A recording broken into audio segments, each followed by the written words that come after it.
Розгрібали, приймали, облаштовували. Люди тепер побачили об'яву про те, що продається приміщення і територія. Люди переживають. На торги виставив я, як ліквідатор цього підприємства. Коли зайшли до цього приміщення, воно було все обпалене, дуже багато мотлаху, мусору, десь по пояс. Тобто сюди навіть пролізти було невозможно. Люди виносили це вручну, побілили приміщення, повиносили мусор. Тобто провели сюди воду, з ДТЕКом ссорились, все-таки провели сюди світло. Чим я саме допомогла? Домовилася з ДТЕК, щоб вони нам дали світло 10 кВт, домовилася, інтернет нам безкоштовно провели, тому що тут зв'язку немає, і люди, коли знаходяться тут, вони не мають змоги не подивитись новини, не зателефонувати близьким і родичам, і щоб інші не хвилювалися за це, тут є інтернет. Нам підключила компанія Data Group абсолютно безкоштовно. Що ще? Нам дозволили підключитися до питної води. Зараз є проблема з каналізацією, ми її намагаємось зараз вирішити, щоб її прочистили і це все функціонувало так, як треба, щоб воно функціонувало. Коли знаходились дуже багато часу, тут поняли, що тут дуже холодно, не буде на чому готувати їсти. Попривозили буржуйки, люди робили дрова, тобто, щоб було чим топити, поприносили чайники, поприносили посуду.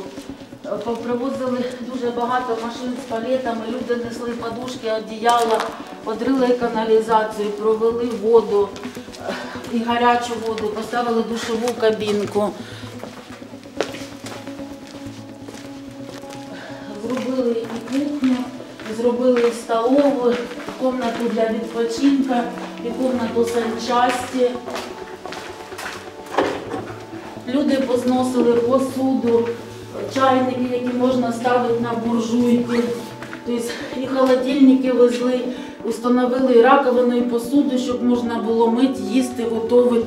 Багато волонтерів було, багато інших людей, які були дотичні. Але рушійною силою була Ірина і мешканці цього району, які, в принципі, це все розгрібали, приймали, облаштовували, фарбували стіни, прибирали постійно. У нас навіть є ванна та унітази, які ми будемо ще інсталювати. Зробили столову, щоб можна було поїсти, щоб в залі люди там не мішали, коли другі будуть відпочивати, щоб могли прийти, поїсти, не відвлікати людей, які відпочивають. І спирт, і вату, і перчатки, тобто і йод, і соду, тобто і уксус, і маски для того, щоб вдруг будуть всякі оці радіоактивні напади спеціально, тобто використали, люди несли хто що міг. Є дитяча кімната, її розмальовували місцеві підлітки. Я особисто їх не знаю, але коли зайшла, побачила, я була в приємному захваті, і це дуже круто.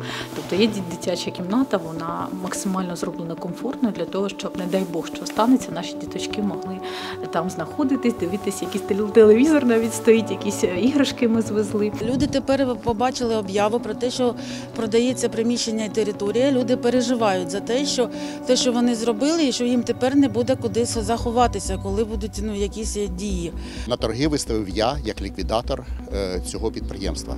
Це мій обов'язок, згідно до чинного законодавства. Я виставив на торги 7.04 цього року. А чому саме це? Чому не 8-го? Ну, чому там не місяць назад, не півроку назад? Чому саме зараз? Є якісь причини? Нема. У мене готові були документи на цей момент, я і виставив. Навіть якщо буде продано об'єкт, який над бомбосховищем, то бомбосховище не переходить у власність нового власника. Це згідно до чинного законодавства.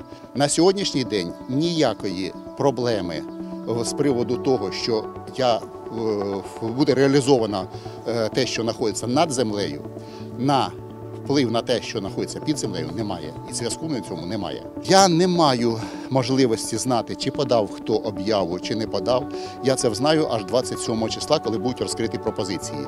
Якщо ніхто не подасть об'яву, згідно до чинного законодавства, до норм Кодексу з процедур банкрутства, я зобов'язаний знизити ціну стартову на 20% і виставити знову на нові торги. Якщо ні, і ще знижується ціна, виставляється на треті торги. Хто буде купувати, я не знаю. Цьому бомбосховищу не загрожує нічого, окрім тих людей, які раптом захочуть тут звідси щось вкрасти. Чорний потяг до Полтави. На минулому тижні тут був концерт, де зібрали 26 тисяч гривень і направили це на допомогу ТРО. Тому у нас вже такий, знаєте, не бомбосховище, а такий музей, громадсько-культурний центр. Я думаю, що коли війна скінчиться, а я впевнена, що вона скінчиться і Україна переможе, тут буде щось дуже цікавеньке, яке буде об'єднувати всіх людей не тільки Гданцівки, а й нашого міста Кривого Рогу.